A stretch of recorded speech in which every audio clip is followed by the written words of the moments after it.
Jacob, thanks so much for taking some time to speak with us here today. Can you tell us about your family farm and why you wanted to turn it into an Indigenous food sovereignty training center? Sure, absolutely. So we purchased the farm back in 2018 as a personal journey for my family and I, wanting to get back to the land, wanting to be food sovereign as a family. We were living in town and we just always wanted this for our family. So we found this beautiful property that's now called Tea Creek. And in purchasing it, I didn't realize that it was like an active resistance, that I was the first First Nations person in modern history to purchase farmland off reserve in our area.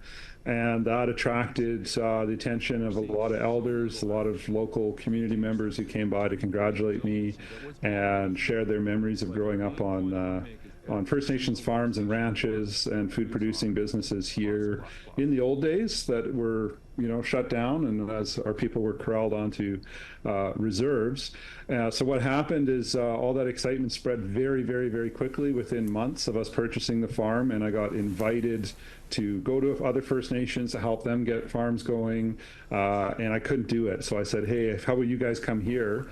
Because I can't farm here and there at the same time, and I can teach you. And that's how the Tea Creek model started back in 2020 as a way to retrain First Nations and Indigenous people in agricultural type food production. Good stuff. What do people learn at the training center? So we have what we call our 4 quadrants, so Tea Creek 4 quadrants. And the idea, our vision is a healthy Indigenous economy based on abundant food. As I like to say, that means our past is our future again. Like all First Nations were food sovereign in the old days and through much of our history, all of our history really. And to do that, we need a wide range of skills. We don't just need, say, a farmer, but we need mechanics to repair things when they break down. We need plumbers to put in and deal with water. We need carpenters to build and renovate buildings. We need bookkeepers. We need chefs. We need supervisors and managers. We need that kind of full spectrum of interdependency. And so that's the Tea Creek 4 quadrants that we have. And we focus on not just trades training, but other types of skills training as well. For example, we do drone mapping and drone training to do planning your soils and your land management, ecosystem management as one example. Wow, cool stuff. How did the documentary come to be? Well, I was approached by the producer, Ben Cox, a couple of years ago. They were looking at doing a documentary on Indigenous food sovereignty and visiting a number of different projects around the country.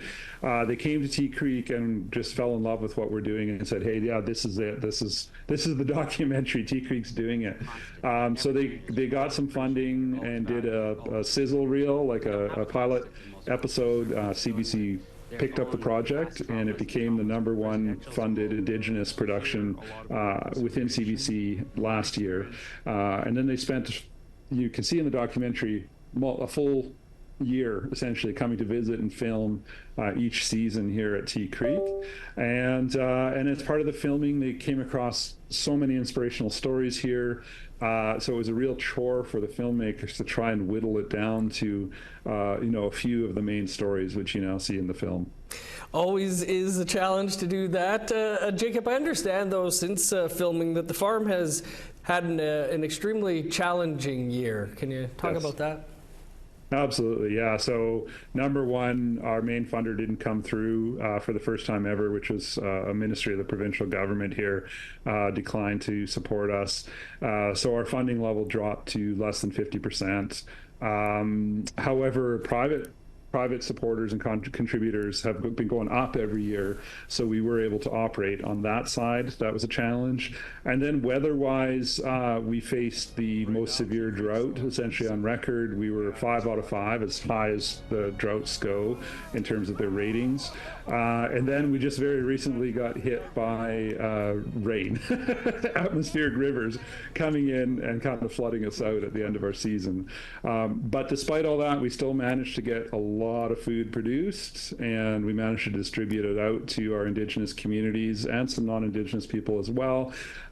So a couple weeks ago, we distributed out over 15,000 pounds to over 400 families that came to harvest here at Tea Creek. And we also give away our food on free Farm Stand Fridays, which we did throughout the summer and fall as well. Awesome stuff. It sounds like you're doing great work out there, Jacob. Appreciate you talking to us, and looking forward to watching the documentary.